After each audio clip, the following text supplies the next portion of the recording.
नमस्कार, आप देख रहे हैं नैना देवी लाइव टीवी। दोस्तों, आज हम आए हैं जिला बिलासपुर के सबसे पुराने स्कूलों में से एक स्कूल जिसका नाम है राजकीय वरिष्ठ माध्यमिक पाठशाला भाखड़ा में। आज यहां पर विस्तार में चर्चा करेंगे यहां के प्रिंसिपल श्री अशोक शर्मा जी से। जानेंगे स्कूल की विशेषताएं उनकी जुबानी। आओ देखें ये रिपोर्ट।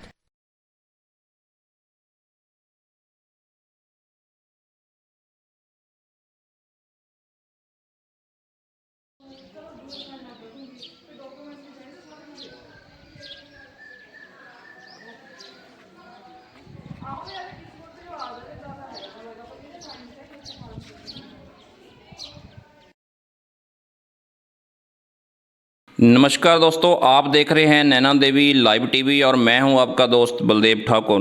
दोस्तों, आज हम आए हैं सीनियर सेकेंडरी स्कूल भाखड़ा में। भाखड़ा जिसका नाम भाखड़ा डैम की वजह से पूरे वर्ल्ड में जाना जाता है।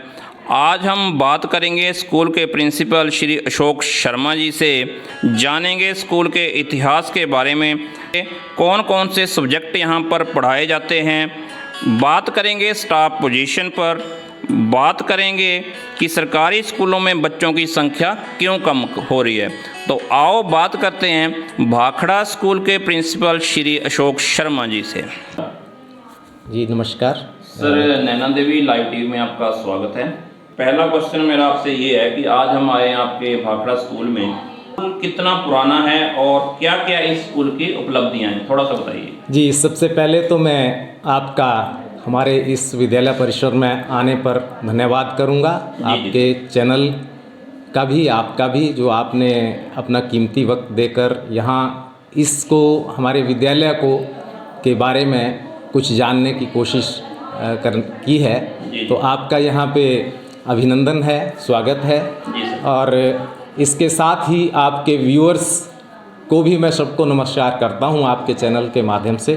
तो आपने विद्यालय के इतिहास के बारे में सबसे पहले जानना चाहा, तो ये बड़ा गौरव का विषय है कि मैं इस वक्त ऐसे विद्यालय में कार्य करने का मुझे मौका मिला है जो सन 1919 से यहाँ पे चल रहा है और बहुत ही गौरवशाली इतिहास है। शायद आप आ रहे होंगे तो आपने बाहर बोर्ड देखा होगा जिससे रिफ्लेक्शन मिल रहा होगा कि यहीं से पढ़ कर के लोग जो है देश की सेवा में हर फील्ड में, वो चाहे आर्मी ऑफिसर्स हों, डॉक्टर्स हों, इंजीनियर्स हों, टीचर्स हों, मतलब कोई ऐसा आयाम सोसाइटी का नहीं बचा है जिसके लिए यहाँ से, इस विद्यालय से कोई योगदान ना गया हो। हर फील्ड में यहाँ के निकले हुए जो मोती हैं विद्यालय से वो मिलेंगे और ये मेरा सौभाग्य है कि मैं भी ऐसे स्कूल में अब कार्यरत हूँ आजकल। तो उसके बाद ये 1919 में पहली बार ये स्कूल चला था। ये उस ज़माने की बात है जब ये डैम भी यहाँ नहीं था, तो कहीं स्कूल नीचे कहीं होता था जो पुराना गांव था। लेकिन डैम बन गया 1962 के करीब ये बना था। तो उसके बाद ये सब ऊपर शिफ्ट हुए, तो विद्यालय फिर यहाँ पे शिफ्ट हुआ होगा उस वक्त। तो उसके बाद यहीं पे ये विद्यालय डेवलप होता गया और 1952 में ये 1919 में प्राइमरी स्कूल बना था और 1952 में ये मिडिल स्कूल बन गया फिर। और उसके बाद लगातार ये प्रगतिशील रहा ये विद्यालय। और 1977 में, तो बहुत पुराने समय की बात है, क्योंकि 1971 में तो मेरा जन्म हुआ है, तो लगभग मेरे जन्म से थोड़ा ही वर्षों बाद ये विद्यालय जो था ये एक हाई स्कूल बन चुका था। और उसके बाद फिर 1986 में न्यू एजुकेशन पॉलिसी आई थी जिसमें कि थोड़ा चेंज किया गया था सिस्टम को। ये +1-2 का जो नया पैटर्न है ये स्टार्ट किया गया था पूरे देश में। तो उसी के अंतर्गत फिर 1997 में ये विद्यालय सीनियर सेकेंडरी बना। तो बहुत पुराना सीनियर सेकेंडरी स्कूल है और धीरे धीरे इसमें सभी स्ट्रीम चलना शुरू हो गए। तो अभी हमारे पास जो +1-2 में 3 स्ट्रीम रहते हैं मुख्यतः, साइंस, आर्ट्स और कॉमर्स के। तो तीनों स्ट्रीम हमारे पास यहाँ उपलब्ध हैं और बहुत सारे विद्यार्थी पढ़ कर के अपने जीवन में आगे बढ़ रहे हैं। और स्ट्रेंथ है बच्चों की इस टाइम, और स्टाफ पोजीशन क्या है आपके स्कूल में? जी, तो अभी जो हमारा सेशन गया पिछला 2000 24-25 सेशन, अभी 25-26 चल पड़ा है 1 अप्रैल से। तो पिछले सेशन में हमारी 156 स्ट्रेंथ थी। और इसके साथ में ये भी बता देना चाहता हूँ कि समय के साथ साथ इसी विद्यालय से निकल करके यहाँ 3-4 विद्यालय बन गए हैं। आप यहाँ से 500 मीटर की दूरी पे जाएंगे तो मिडिल स्कूल मिल जाएगा, उससे 200 मीटर और आगे जाएंगे तो उटप्पर हाई स्कूल मिल जाएगा, और एक प्राइवेट स्कूल भी है। तो वो जो यहाँ की संख्या थी वो बहुत बंट गई है। लेकिन 6-2+2 है सर ये हाँ, ये 6ठी से 12वीं तक है। प्राइमरी स्कूल भी हमारे साथ ही है, तो इसी कैंपस में जुड़ा हुआ है वो भी। तो जी सर थोड़ा सा बताइए कि आप सरकारी स्कूलों की ओर पेरेंट्स का जो रुझान है वो दिन पर दिन कम होता जा रहा है और प्राइवेट स्कूलों की ओर ध्यान जो है ज़्यादा जा रहा है, तो इस पे आपका क्या विचार है, थोड़ा सा? जी मैं उस पे अभी आता हूँ, क्योंकि पिछले प्रश्न में आपने स्टाफ के बारे में भी पूछा था। तो मैं बता दूँ कि हमारे यहाँ पर इस वक्त 22 जो है टीचिंग स्टाफ है, जो लेक्चरर्स और टीजीटीज होते हैं और C&V टीचर्स होते हैं, भाषा अध्यापक होते हैं। तो वो 22 हमारे पास कुल मिला के हैं। और उसके साथ यहाँ पे वोकेशनल शिक्षा के अंतर्गत भी 2 स्ट्रीम चलते हैं। सर बात करें लेक्चर्स की, तो लेक्चर्स की कितनी वैकेंट चल रही है या कितनी पोस्ट? वैकेंट हमारे पास इस बार तो 2 पोस्टें अभी वैकेंट हैं, लेकिन उसका हमारे पास व्यवस्था है, क्योंकि हिंदी के हैं तो हिंदी के हमारे पास एक दूसरे टीचर हैं जो पढ़ा रहे हैं। वो लैंग्वेज टीचर हैं, लेकिन पोस्ट ग्रेजुएट हैं, तो वो बहरहाल पढ़ा रहे हैं, लेकिन पोस्ट हिंदी की वैकेंट है। और इसके साथ साथ कॉमर्स की एक पोस्ट है, लेकिन एक दूसरे टीचर कॉमर्स के हैं, तो कोई हमारे लिए बाधा नहीं बन रहा है वो। पिछले वर्ष हमारे लिए दिक्कत थी, लेकिन हमने ICT की हेल्प से उसको शॉर्ट आउट किया था, और फिर भी हमारी क्लासेस जो थी कोई बाधित नहीं हुई थी।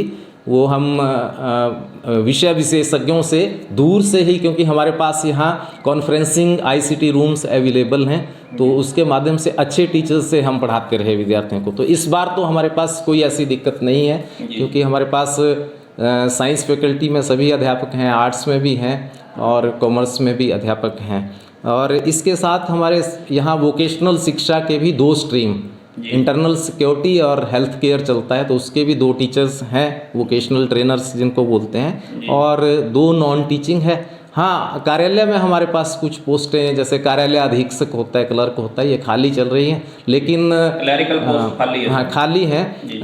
हमारे वाइस प्रिंसिपल भी हैं गुरमीत जी, और ये उस कार्य को बखूबी निभाते हैं और हमें ऐसी कमी खलती नहीं है। इसका रुझान हाँ अब सरकारी स्कूलों की ओर कम हो रहा है। हाँ, इस प्रश्न के ये ज्वलंत प्रश्न है आज के समय का।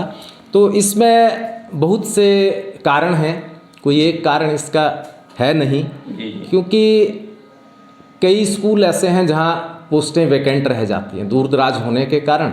जो अध्यापक हैं, क्योंकि अध्यापकों की संख्या आज भी कम है। बेशक आप देखें कि हिमाचल में शायद शिक्षा विभाग में सबसे बड़ा विभाग है ये, अध्यापक बहुत हैं, लेकिन फिर भी ये समस्या रहती है, अध्यापकों के पद खाली रहते हैं। तो जब कोई पद कहीं पे खाली रहता है, तो अगर आप बड़े लेवल से देखें तो छोटी बात नज़र आती है कि एक अध्यापक नहीं है, लेकिन उस क्षेत्र के लिए वो बहुत बड़ी समस्या होती है, क्योंकि एक अध्यापक नहीं होना मतलब उसमें 100, 200, 400 या 500 बच्चे हैं, वो हमेशा के लिए सफ़र हो जाते हैं।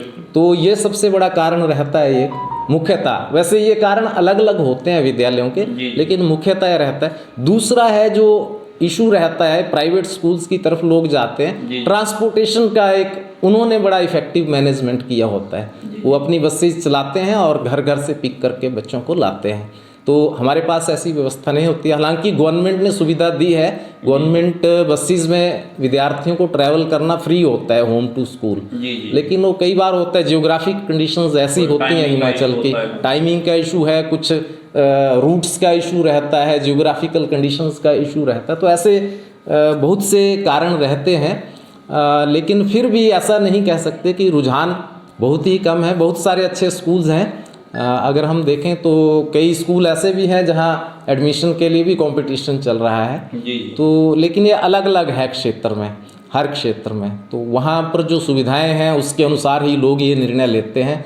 लेकिन फिर भी जो गवर्नमेंट स्कूल्स हैं वो बहुत बहुत बेटर हैं, कुछ अवेयरनेस की भी दिक्कत रहती है पेरेंट्स में, क्योंकि जैसे अब मैं इसी स्कूल की बात करूं, अगर क्योंकि आप तो जर्नलिज्म का काम करते हैं, आप घूमते फिरते हैं, तो आप लोगों से इंटरेक्ट करें तो मैं ये मानता हूँ लगभग 50% लोग ऐसे होंगे जिनको ये पता नहीं होगा कि हमारे भाखड़ा स्कूल में क्या क्या फैसिलिटीज़ अवेलेबल हैं। तो मैं इसके लिए आपका विशेष धन्यवाद करूँगा कि आपके माध्यम से शायद ये लोगों तक ये अवेयरनेस भी पहुँचेगी कि केवल किताबें पढ़ना वो शिक्षा नहीं है आज के समय में। तो किताबों के साथ साथ एक खुला वातावरण हो और खेलकूद की अपॉर्चुनिटीज़ हों, क्योंकि सबसे पहले तो बच्चा खेलना पसंद करता है। जी, आप ये रहेगा कि सरकारी स्कूल में well qualified, well educated teachers होते हैं। जी जी।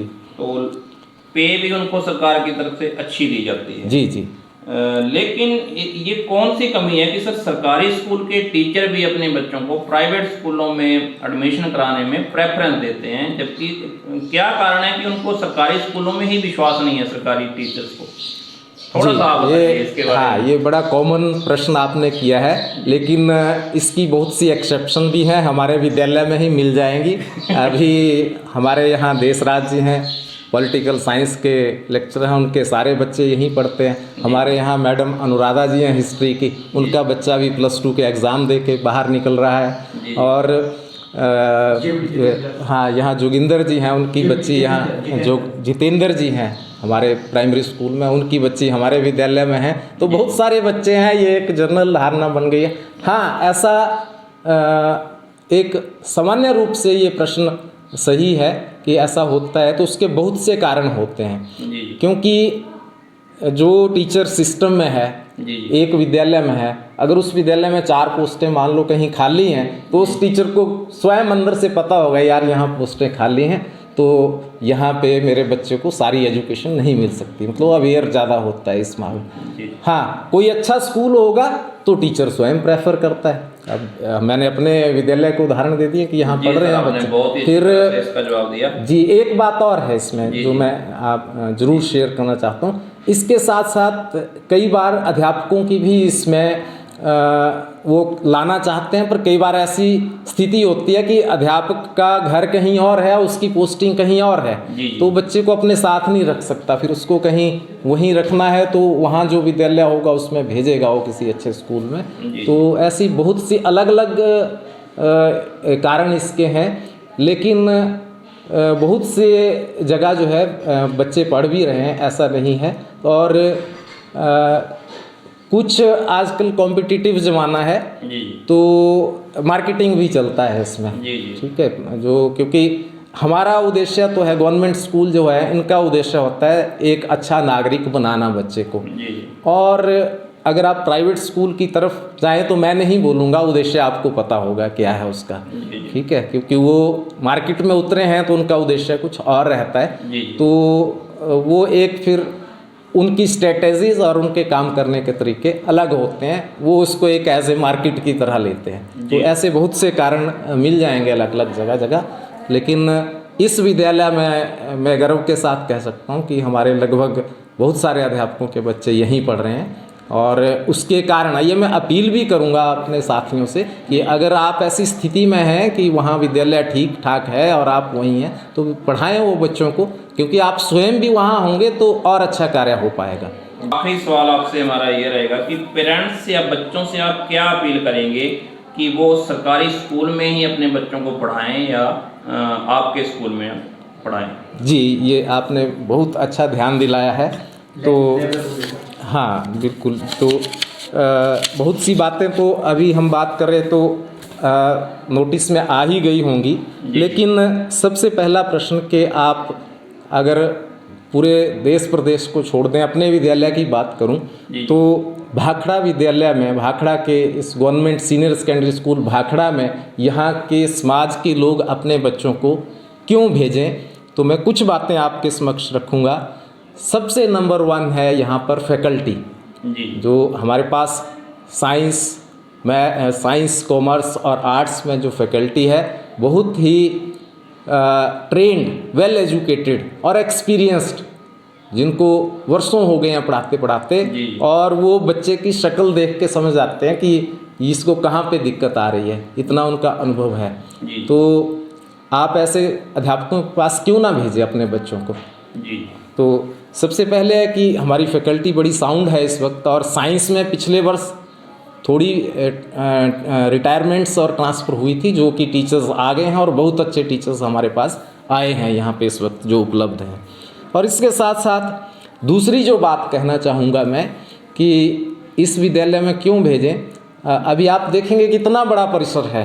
जी। तो इतना बड़ा प्लेग्राउंड है। जी। पढ़ाई के साथ साथ कुछ सह शैक्षणिक गतिविधियां जरूरी होती हैं व्यक्तित्व को निखारने में। किताबें तो घर में भी बैठ के पढ़ लेंगे अगर पढ़ना लिखना बच्चों को से। विद्यालय में भेजने का उद्देश्य ये होता है कि आपका बच्चा जो है, जैसे समाज में बहुत सारे लोग होते हैं ना अच्छे बुरे, वैसे विद्यालय में बहुत सारे विद्यार्थी हैं, तो उनके साथ वो रहना सीखे, समाज में रहना सीखे। विद्यालय को कहते हैं कि ये मिनी सोसाइटी होती है। तो वो जब समाज के लिए आप उसको फिट करना चाहते हैं तो उसको यहाँ भेजें जहाँ पे अच्छा एक्सपोजर है। तो यहाँ सह शैक्षणिक गतिविधियाँ भी बहुत ज़्यादा हैं जो आपको अन्य स्कूलों में नहीं मिल सकती। तो मैं थोड़ी सी आपको बताना चाहूँगा। स्पोर्ट्स का प्लेग्राउंड आप ज़रूर दिखाएं। तो हमारे विभिन्न यहाँ स्पोर्ट्स की एक्टिविटीज़ चलती हैं और हमारे विद्यार्थी स्टेट नेशनल यहाँ तक उनको अपॉर्चुनिटी मिलती है। तो अगर किसी ने स्टेट खेला हो, नेशनल किसी ने 5 खेले हों, तो उसको कैरियर में आगे बहुत सहायता मिलती है, आगे पढ़ाई करने में भी और आगे जॉब्स में भी। तो वो अपॉर्चुनिटी इन्हीं विद्यालयों में मिलती है कि स्पोर्ट्स की एक्टिविटीज़ में आप एक्सेल करते हैं। और आज तो आप देखते हैं कि स्पोर्ट्स में भी बहुत अच्छा कैरियर है। तो उस कैरियर में अगर जाना चाहते हैं तो क्यों ना स्पोर्ट्स के लिए यहाँ भेजा जाए बच्चों को। और बहुत सारे कंपटीशन, क्योंकि बच्चे को प्रतिस्पर्धा तो करनी है यहाँ से निकल के समाज में फिट होने के लिए। तो यहाँ हर विषय वस्तु के ऊपर कंपटीशन होते हैं। साइंस क्विजेज हैं, डिबेट्स हैं, हर तरह के, और बहुत सारे डेज जो हैं सेलिब्रेट किए जाते हैं। जो भी इम्पोर्टेंस के दिन होते हैं उनको बड़े अच्छे ढंग से यहाँ सेलिब्रेट किया जाता है, ताकि विद्यार्थियों में उसके माध्यम से कंपटीशन भी होता है और उस विषय पे उनकी जानकारियाँ भी बढ़ती हैं। इसके साथ साथ बहुत सारे कैंप्स रहते हैं हमारे, और एनुअल कैंप्स लगते हैं एनएसएस के, स्काउट एंड गाइड्स के। वो ब्लॉक स्तर पे, जिला स्तर पे, प्रदेश स्तर पे, राष्ट्रीय स्तर पे ऐसे बच्चों को जाने की अपॉर्चुनिटीज़ मिलती हैं। ऐसे बहुत से आयाम हैं। इसके साथ साथ वोकेशनल जो एजुकेशन है वो हमारे विद्यालय में ही आसपास के क्षेत्रों में यहाँ उपलब्ध है। हमारे 2 स्ट्रीम यहाँ चलते हैं। इंटरनल सिक्योरिटी का है, मान लो कोई बच्चा फ्यूचर में इंटरनल सिक्योरिटी पुलिस में या इसमें जाना चाहता हो तो उसको एक प्री एक्सपोजर मिलता है इसके माध्यम से। वो यहीं से उसका इंटरेस्ट और बढ़ेगा और उसको जानकारियाँ भी मिलेंगी कि वहाँ जाने के लिए मुझे क्या सीखना है। इसी तरह हेल्थ केयर है, मान लो कोई नर्सिंग में जाना चाहता है लड़के लड़कियाँ, तो नर्सिंग एक बहुत बड़ा सेक्टर है जिसमें बहुत सारी जॉब अपॉर्चुनिटी हैं। तो हेल्थ केयर का स्ट्रीम भी चलता है। जो बच्चे यहाँ हेल्थ केयर पढ़ लेंगे 1-2 साल, उनके जो इंटरेस्ट हैं और उनकी जो स्किल्स हैं उसमें वो पहले से डेवलप हो जाएंगी और आगे वो आसानी रहेगी उनको वो पढ़ाई करने में और उस कैरियर में जाने में। इसके साथ साथ हमारे पास वेल इक्विप्ड ICT लैब्स हैं, कंप्यूटर लैब्स हैं, और हमारे पास कॉन्फ्रेंसिंग रूम है जहाँ से कोई अगर एक्सपर्ट टीचर कहीं दूर भी है उसके लेक्चर हम यहीं से करवा देते हैं। तो आज तो इंटरनेट का युग है, तो हम उसकी हेल्प लेकर के बड़े अच्छे शिक्षाविदों के साथ बच्चों का इंटरेक्शन करवाते रहते हैं बीच में, और उनको अलग अलग विषयों की जानकारियाँ उस पर मिलती रहती हैं। हमारे सभी जो साइंस स्ट्रीम हैं अच्छी लैब्स उपलब्ध हैं। इसकी सिक्योरिटी की वोकेशनल की लैब है, हेल्थ केयर की लैब है, केमिस्ट्री, फिजिक्स, इन सब की लैब्स हमारे पास वेल इक्विप्ड हैं सारी। और इसके साथ जो विशेष मैं भाखड़ा के इस क्षेत्र के लोगों को बताना चाहूँगा कि इस वर्ष अभी हमारे प्रोसेस में है और सामान आ गया है, केवल वो फिट होना बाकी है। एक, क्योंकि इस क्षेत्र में पंजाबी बोली जाती है और जहाँ पे पंजाबी बोली जाती है वहाँ थोड़ा सा हिंदी और इंग्लिश जो है ये बोलने में अच्छी तरह बोलते तो हम सब हैं, लेकिन उनकी फ्लुएंसी में आप समझते होंगे थोड़ा डिफरेंस होता है। तो उसको ठीक करने के लिए हमारे पास एक लैंग्वेज लैब यहाँ पे इस्टेब्लिश की जा रही है जो इस सेशन में चलेगी। तो बच्चों की, क्योंकि कम्युनिकेशन, तो आप जर्नलिज्म से हैं, समझते हैं कि कम्युनिकेशन स्किल अगर आज की समय में किसी में है तो उसके लिए कैरियर अपॉर्चुनिटीज़ की कमी नहीं है। तो वो कम्युनिकेशन बच्चों का अच्छा हो इंग्लिश और हिंदी में, इसके लिए वो लैंग्वेज लर्निंग लैब जो है वो इस्टेब्लिश हो रही है और वो एक बड़ा सकारात्मक प्रभाव लेके आएगी बच्चों की भाषा के ज्ञान में। और इसके साथ साथ बहुत सारे स्कॉलरशिप्स हैं।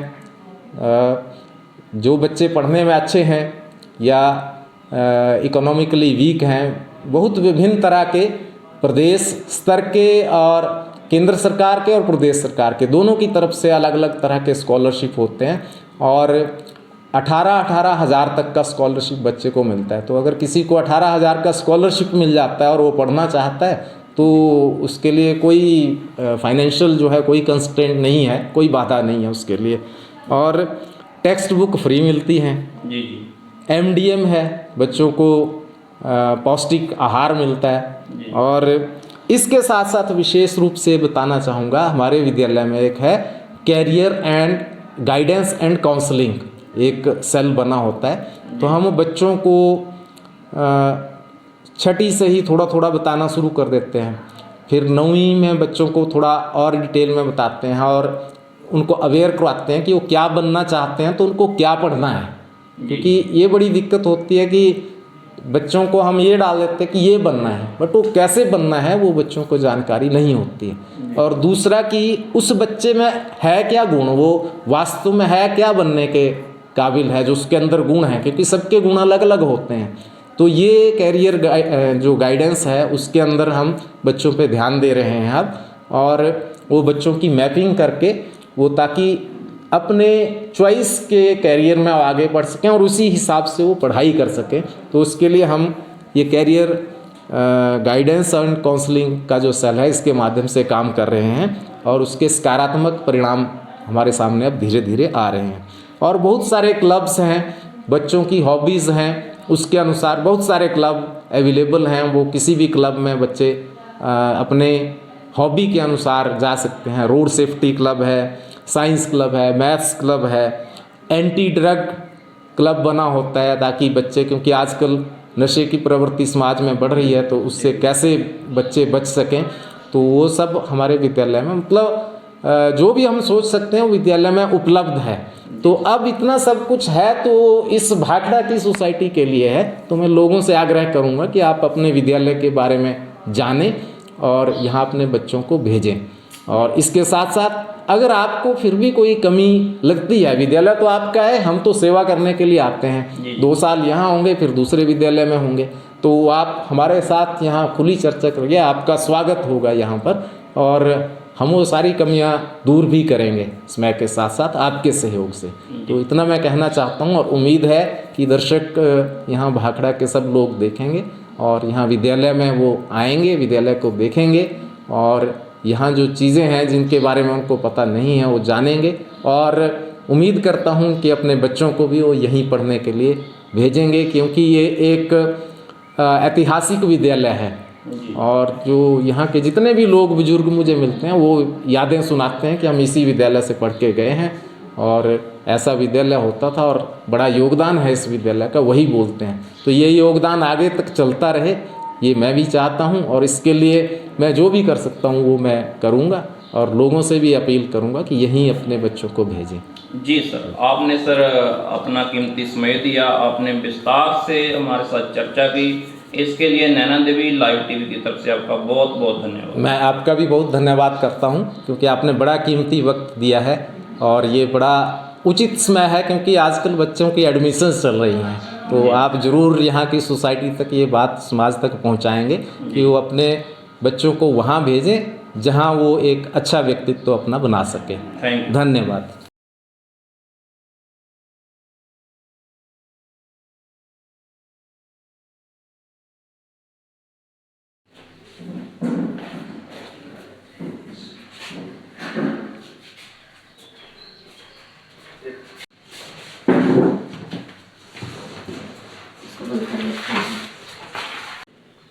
जी मैम नमस्कार। नमस्कार सर। क्या नाम है मैम आपका? मेरा नाम है वंदना कुमारी शर्मा। जी, किस चीज़ की लेक्चर मैम आप? मैं यहाँ पे लेक्चर इन फिजिक्स। फिजिक्स के लेक्चर? हाँ जी सर। थोड़ा सा बताइए मैम हमारे दर्शकों को कि क्या क्या फैसिलिटी है आपके यहाँ पे लैब में? हमारे इस लैब में सारे इंस्ट्रूमेंट्स हैं फॉर प्रैक्टिकल इन +1 एंड +2। सारे Ohm's law operators, zener diode operators, आयोमीटर, गैल्वेनोमीटर, हर फैसिलिटी है। तो मैं चाहती हूँ कि सारे पेरेंट्स चाहें तो अपने बच्चों को सरकारी स्कूल में दाखिला दें। सरकारी स्कूल में सारी फैकल्टी हमारे पास अवेलेबल है, साइंस स्ट्रीम हो, कॉमर्स स्ट्रीम हो या आर्ट्स स्ट्रीम हो। तो मैं तो चाहती हूँ कि सारे बच्चे यहीं आएँ, दाखिला लें। हमारे पास वेल फैकल्टी है, एक्सपीरियंस स्टाफ है।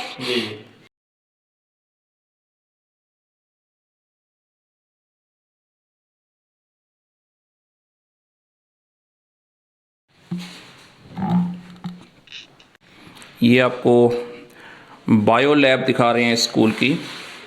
हर इंस्ट्रूमेंट जो लैब में होना चाहिए वो यहाँ पे अवेलेबल है। बायो लैब आप देख रहे हैं स्कूल की।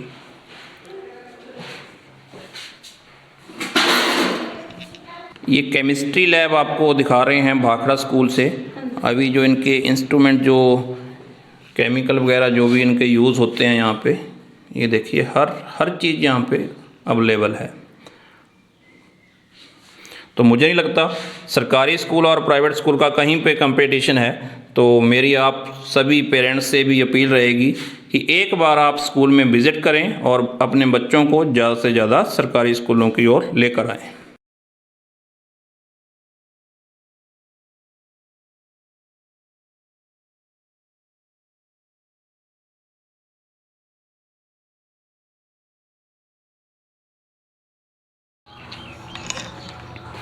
ये कंप्यूटर लैब आपको दिखा रहे हैं स्कूल की।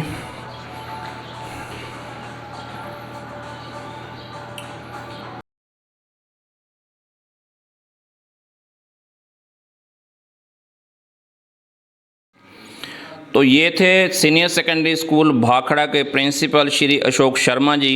इन्होंने विस्तार से हमारे साथ चर्चा की, स्कूल के इतिहास के बारे में इन्होंने बताया और स्टाफ पोजीशन बताई। इन्होंने पेरेंट्स से अपील की, उसमें उपलब्धियां बताई स्कूल की सारी। इन्होंने क्या क्या यहाँ फैसिलिटीज़ है सारी इन्होंने चर्चा की। तो क्यों पेरेंट्स अपने बच्चों को यहाँ डालें, इन्होंने विस्तार में चर्चा की। तो हमारा भी आपसे आग्रह रहेगा पेरेंट्स से कि सरकारी स्कूलों में बहुत सारी फैसिलिटीज़ थी है, तो प्राइवेट स्कूलों की ओर रुझान ना जाते हुए आप सरकारी स्कूलों की ओर अपना रुझान लेके आइए। एक बार स्कूल में विज़िट कीजिए, यहाँ पे फैसिलिटी आप देखिए क्या क्या फैसिलिटी सरकार की ओर से मिलती है, उनका आप जो है लाभ उठाइए। इसी तरह के वीडियोस देखने के लिए आप हमारे इस चैनल को फॉलो और सब्सक्राइब जरूर करें। आप देखते रहिए नैना देवी लाइव टीवी। तब तक के लिए नमस्कार।